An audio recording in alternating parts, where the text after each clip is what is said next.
everyone, and we hope you're enjoying the event so far.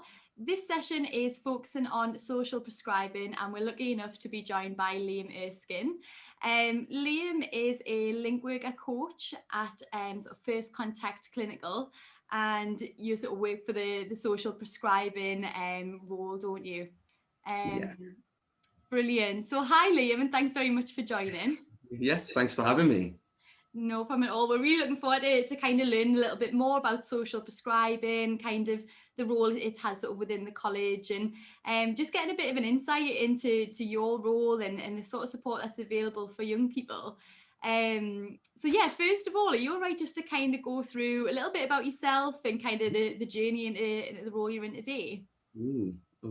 Where to begin? Okay, so my main background has been in youth work. A lot of the work that I've done in the past has been through working in youth clubs in Northumberland, where I grew up. So started at about 12, 13 years old in a peer support context. Did that for about sort of nine plus years. So during that journey, did a couple of qualifications, NVQs and stuff, but it really led me to doing my degree that I ended up choosing. So it was a toss-up between performing arts and social work. And I chose the latter, as you can imagine. So I went on to do a social work degree at Northumbria University. Graduated, which was, fun, difficult. And then I just did a bunch of support work roles coming out of university. And there wasn't really much of a youth work or kind of working with young people offer as such at the time. I wasn't really sure where I wanted to go. Social work really wasn't for me, but I didn't know what was. Other than working with young people. So I kind of just did a bunch of different roles all over the place. Did end up going into doing some summer work down in summer schools in London. So I worked as an activity leader with young people, which was really satisfying. I then went down again as a welfare manager for a different summer school, which again, equally is fun. And was just sort of trying to find my place, really. So a lot of care-related jobs. I went to work for Virgin Money for a little while to try something different, just to see what was out, you know what I mean? Just to see the different side of the fence, and I didn't enjoy it. It wasn't for me. And literally coming out of that job, I found First Contact Clinical, I guess just by chance, really. Amazing. Everything happens for a reason, doesn't it, usually? I'm a firm believer. You always end up exactly where you're supposed to be. Definitely. Yeah. So what about sort of your role at the moment then? Are you all right to just kind of go over what that entails? Yeah, absolutely. So my role at the moment, so I've been employed by First Contact Clinical to test new referral pathways within North Tyneside, within the southern wards of North Tyneside, so Wallsend, Howden and North Shields in particular to begin with. But the idea is to basically test the service to see, you know, the need of young people and whether the support that social prescribing can offer is one that young people need. So I'm a one-person team. I started in August, and my job has been to make connections with the likes of the college yourselves, other community services and organisations that work with young people, and it's to give them that offer. So to explain a little bit around what social prescribing itself is, in terms of a role, it's one-to-one behaviour support, so sort of behaviour change support. So we work with young people to identify issues in their life, or just simply something that's not quite satisfying for them, that's not quite going the way that they plan. Everybody kind of has a view of who they are, how their life should be going, the kind of things they want to do. We all place value on different things. So it's hard to say if everyone had friends and everyone had a job, then everyone's happy. You know, some people might care about such, you know, different things, you know, their own, so it's a range of things. And it's less about what that is and more kind of where people are at with that. So they come to us if they want to see change. So they're looking at that and they're like, I'm not happy with how that's going. I might not know what I want out of that, but I want to begin a journey of exploring what that is. So social prescribing is, I guess, a space to identify those things, to look at what that is, and to be able to identify solutions to those things as a result of that. So we work on a strength-based approach. We're very much of the opinion that, you know, we come from the approach that people know what's wrong in their life, the things they're not happy with, and people know how they want to see that. And by that remit, you know, we can help them to see for themselves how they plan to get there. You know, that people have that power and that control already, and we facilitate a space where they can explore that. That sounds brilliant. So what kind of sort of support or kind of programs do you put in place to help with that? I guess it's probably very different for each young person. But just in general, what sort of support could you offer? Absolutely. So we do, like I say, we do one-to-one support. So predominantly through sessions, we do work. I've got different people and sort of different frequencies. It's really flexible. So we've got people, I say, weekly, fortnightly, monthly, every 6 weeks. But the predominant bit of work that we do is we use sort of low-level CBT, which is cognitive behavioral therapy techniques and sort of conversational tools. And we basically, it's goal setting. So we look at those problems, but through the lens of what can we do in the here and now? What can we do coming up? What, break it down as small as we need to make it as manageable as we need to, and sort of work towards those goals, come at it from like what we call a solutions focused approach. So we look at where we want to go, what is, what's that ultimate kind of end goal, what's that positive dream that we have, and what are we doing to get there, those little milestones, because we appreciate that it can be quite daunting to just sort of change, and actually what we find is if you can do something small, that'll encourage you to want to do something else, and it's a snowball effect, and it's really powerful once that begins. I think it is worth me also mentioning at this point, I have discussed there that we do use low-level cognitive behavioral therapy techniques. We're not therapists, we're not counsellors, we're not trained therapists or trained counsellors. Like I say, my background, social work and youth work. But so it's a lot more informal, if that makes sense, than a therapy or than a counselling. So we find it works really well with people who are going through therapy or having counselling, because they can kind of deal with that emotional intensity of the issue. And then when they're at a point where they can kind of observe that from a more, I guess, calmer state of place, if that makes sense, we can then help them with the practical stuff around setting those goals and what things can we try in life, and we find it works really well when people are kind of dealing with those things. They then get to practice how they feel about it through doing different things, and we can support them to do that. Oh, that sounds brilliant. So in terms of the sort of young people that you work with, is it that they would be sort of referred to you, or is it, accessible to all young people? How does it kind of work? Yeah, so we have our current age range is 16 to 25, and that's kind of what we're classifying as young people, I guess, stroke young adults. And we have multiple referral routes, so it can be a service referral, so obviously it can come through the college system. For our community pathways, we have a referral form that can be filled out by professionals. The same referral form also has a self-referral option on there, so an individual, if they felt they needed this, can click on that link, can go on there, and they can fill it out for themselves as well. So they would fill out that form, and that would just get emailed to myself. That would notify me that a referral's come in, and I'll look to make contact within 3 to 5 working days. Oh, brilliant. That sounds really good then. It's good to know, isn't it, that you can kind of do a self-referral as well. Yeah. It kind of makes it accessible for a lot of young people then, doesn't it? I know you mentioned there about kind of the link to the college. Are you all right to just kind of go through sort of how social prescribing is linked to the college? Yeah, absolutely. So in a general sense, it's sort of being provided as a wider support offer within the college sort of system. And I guess it lends itself quite nice, just going back to mentioning the reference of Street Games, the charity that we're sort of signed up with, or we're working in partnership with along this.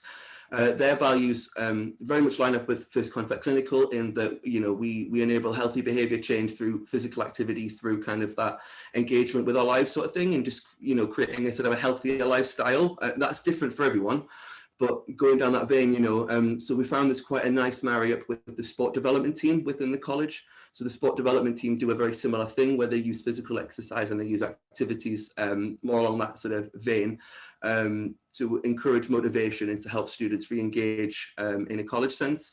So we sort of work in partnership in that regard, and we find that our values line up quite nicely, and we sort of have a back and forth sort of relationship in that regard. So as in, they're able to make referrals to us, we can refer it to them, and we kind of reinforce the wider support offer within the college.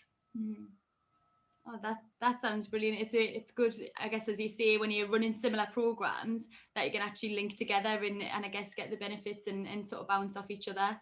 So yeah, it's great, especially for our existing students or any students who are listening and thinking about kind of joining the college. I guess it's just giving them a bit of an insight into what support we have set up within the college, but also links like yourselves to sort of external support as well. I know you mentioned at the start it's fairly new sort of program that you're working on at the moment, and I know you mentioned it was sort of August you joined the role. I was just wondering if you had any sort of success stories that you can maybe share with us. I know it'll be obviously very confidential in terms of the young people that you're working with, but just in general, kind of any stories that you'd be able to share so far. I guess in terms of so we've had a few things, to be honest. We've got different. And the overarching theme that I've seen and I've heard from young people is they're thankful to have a space where they can talk. And I guess particularly what I've seen with young people sort of age 16 to 18, particularly living at home, there are a few things that go on at home that they're not able to vocalize and express because they're still living in the family home, or I guess even similarly again, that there's not much they can do to change that. And it's hard for them to kind of go to their parents and say, I'm not happy with this dynamic, or this bugs me, and it's really hard. So having someone separate from that situation that is kind of informal, where they can just come and go, it's absolute crap, what's going on, and kind of just have that space that I've been told from quite a few people is enough some days, which I think is quite a nice thing. And I think it's probably good for any young person to know is that space just to get it off your chest. At least in that initial sense, is just part of that support. One of the more recent things, so we had a student, I know there was a student who had difficulty engaging with college work during the pandemic. And there was sort of, I guess, I don't know how minor the concerns were, but some concerns around that engagement from a college point of view. And through our work that we've done together, I've spoken with that individual. We've been able to identify that there's sort of difficulties going on in the family home. Certain things which have just made it impractical to study at home, let alone wanting to study at home. And those things were quite negatively impacting this person's mental health and their general motivation quite badly, and was sort of a direct cause to that. So me having that space with them for them to feel they can open up about that, we're able to share with the college certain sort of factors and situations. And in part of doing that, I was able to have a conversation with the college around, advocating that person's needs basically, and saying, look, they're not going to tell you this sort of thing, but they're really struggling, and actually it's a totally justified reason why they're not getting involved, and we had a conversation, and I kind of pushed that. Well, I say pushed, it didn't take too much effort, but there was an offer for them to be able to come in on site, matching COVID restrictions, XYZ, it was a particular circumstance, but they were able to be provided that space to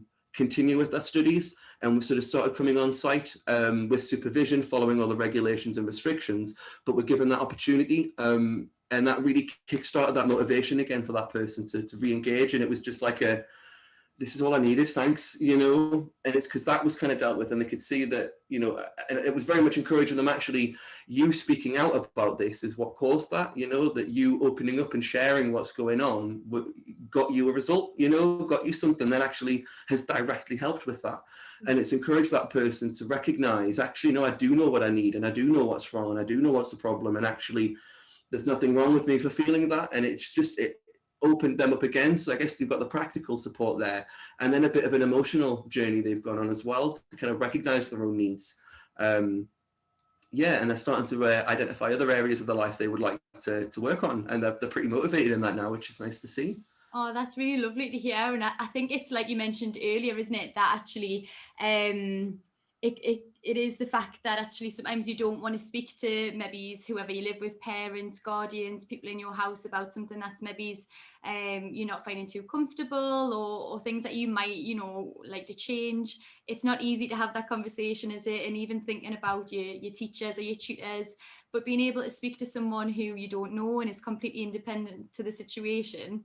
Obviously, like everybody, we follow confidentiality so far as in if there's a serious risk, but everybody does this, and so that we share things, but we also appreciate that people struggle. People may have unhelpful coping strategies. People may have really negative thoughts and really destructive thoughts, or chaotic lifestyles, and sometimes being able to go to a family, they can't feel like they can go to a family member and say, I feel like this, or this is going on internally, because they don't want to upset them as well, and it's from a place of compassion, or I don't want to burden anyone with this. I don't want to, they'll think I'm crazy, or nobody else thinks like this, that actually This is your space. I want you to tell me that that's how you feel. I want you to tell me those things. If that's how you're feeling, that's part of the journey. You know, you've got to be honest with yourself, you know, and it's kind of nice as maybe it's not the right word to use, but as a soundboard, if you know what I mean, for yourself, to just kind of figure it out. Life's hard. I'm 26 and I'm still kind of figuring myself out. I think people who are in the 30s and 40s are probably still figuring themselves out, you know. There's only once, you know, you're 30 for the first time.